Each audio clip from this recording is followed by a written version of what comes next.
Now, even though it seems like a dirty word, remakes have been around since the dawn of Hollywood. It's a fact of cinema life. Popular films are gonna get remade. Scarface is a remake from 1932. The Great Train Robbery was remade twice. The Count of Monte Cristo was remade over 11 times. And of course, every cultural mainstay from Shakespeare to Spider-Man is gonna get an update.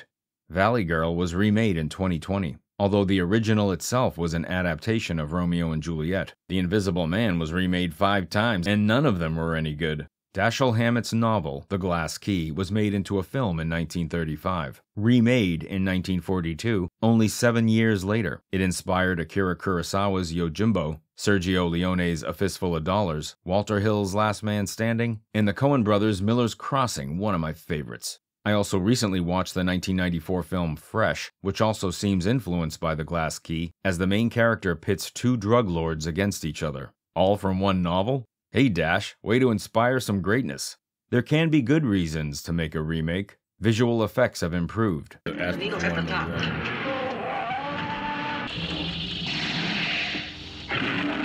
Society is ready for an updated version. A whole new batch of 9-year-olds need a new Batman backpack.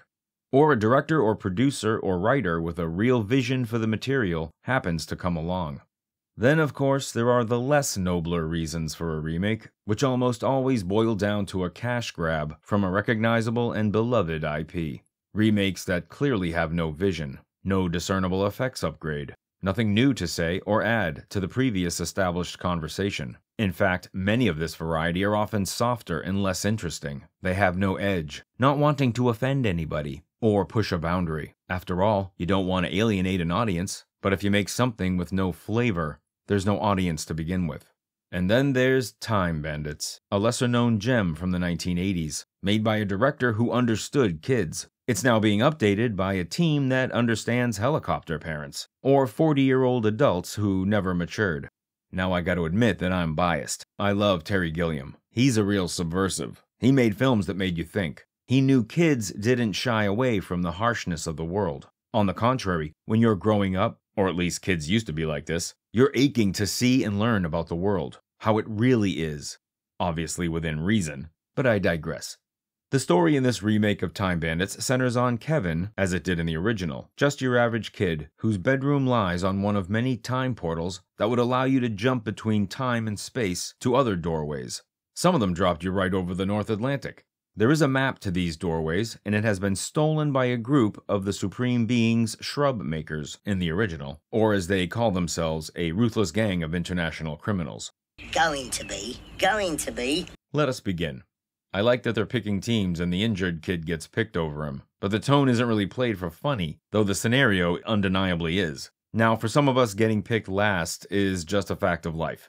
I don't even know if kids do stuff like this anymore, picking for teams. But me and some of my friends, when we were growing up, we were nerds, and we were always picked last. What is a nerd? I always felt like, I know I'm gonna get picked last. Let's just hurry up and get it over with, and get to the game. It's not traumatizing, it's just life. Not everybody's gonna be the star athlete. Some of us are the nerds that are picked last. But the injured kid getting picked was funny.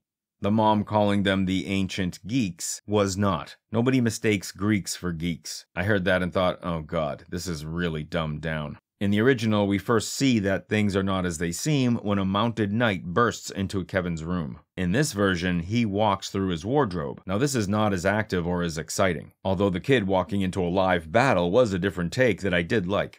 Hold on. How is he here? Yeah, how is he here? What's going on? Your room. It's a time egress.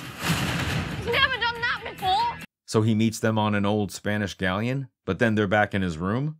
Trailer, you're not supposed to confuse me. Get your story straight. I just want to say at this point, the wardrobe sucks. And we're the Time Bandits is a clunky line. What do you mean you're the Time Bandits? You're calling yourselves that? The way it's handled and the way they perceive themselves in the original is much cooler. It's almost like this really is for little kids, like toddlers. The whole feeling of it feels like a proof of concept that, if it is green lit, they'll hire better writers, wardrobe, lighting, etc.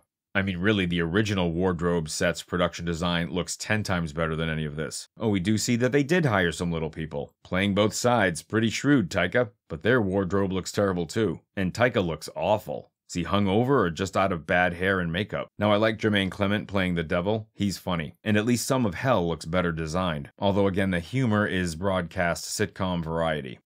Now, the trailer is obviously not going to give away the ending. But a good trailer is going to hint at what the emotional stakes of the story are. Casual audiences don't really care about this, or think they don't care.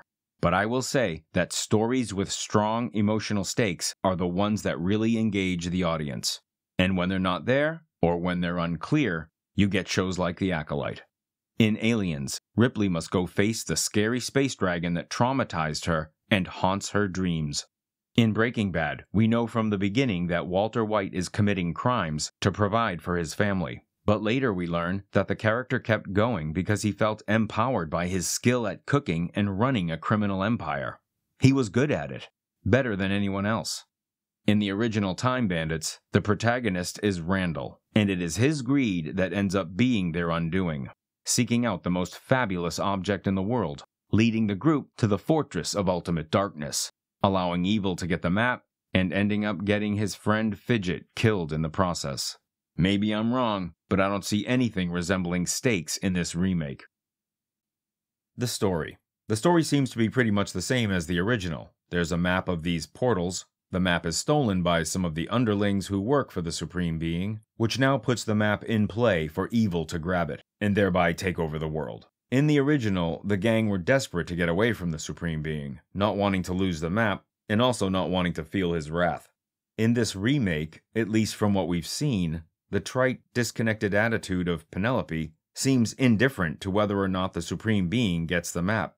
I mean, look at her attitude about their stealing.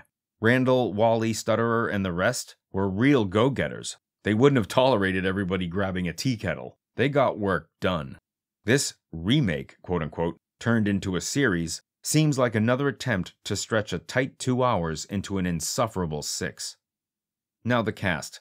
Now, it's probably well known that Peter Dinklage has decried the casting of Little People as sort of stunt casting, or as reinforcing damaging stereotypes, as he mentioned regarding Disney's Snow White and the Seven Dwarfs remake.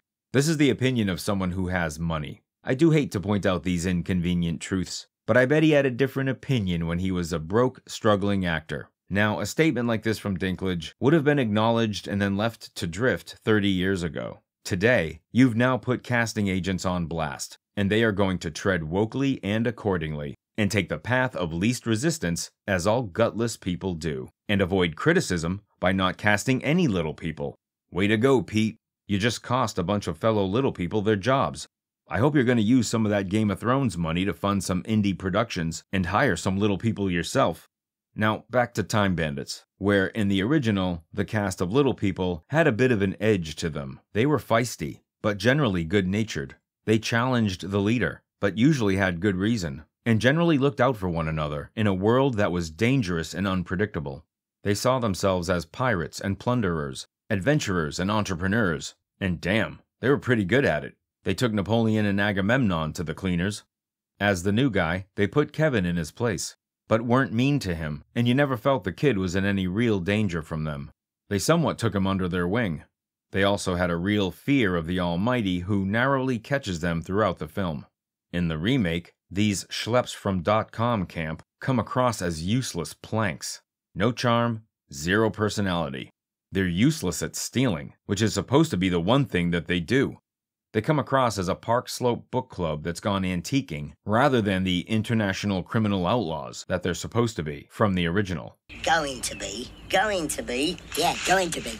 Aren't we? Going to be. And I like Lisa Kudrow. She has good comic timing. She's funny in Clockwatchers. But I can't, for the love of reason, understand why she or any of these people are cast in these roles. She's good, but she sets a vastly different tone than what I think the filmmakers should be capturing for the show. And it's also a vastly different tone from the original. I ain't saying you have to copy the original, but it ain't Friends. And they all stand around awkwardly. Like if they bump into one another, they'll all be reported to HR. The original cast were all over each other, crawling on top of one another, poking each other in the eyes, bumping heads. It really gave the impression that they were family, that they had worked around each other for years, millennium, and that they knew each other very well. I think this looks like the embodiment of what fans of original movies and shows fear about what could happen when their beloved stories are remade into dreadfully bland, watered-down versions of their original selves. Interestingly, Invasion of the Body Snatchers, based on a book, came out in 1956, was remade in 1978, 1999, and 2007. It's a fantastic warning on the inevitability of remakes. The 1978 version is a great example of a remake where the writer and director had a real vision for the updated version. The citizens in the world of the film are all originals, but their pod replacements are the remakes that come for them. But the pod people, or remakes, are often a blander version of the originals, yet think of themselves as superior to the originals. They and their supporters are also hostile to the originals, and although some might agree they're superior, thinking, hey, who wouldn't mind a Stepford mommy or daddy?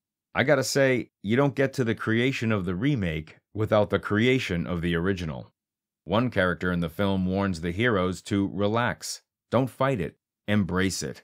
Nothing really changes. Oh, if only that were true. Thanks for clicking in. Greetings from the Humongous. Thank you all for subscribing. Nothing can escape. The Humongous rules the wasteland.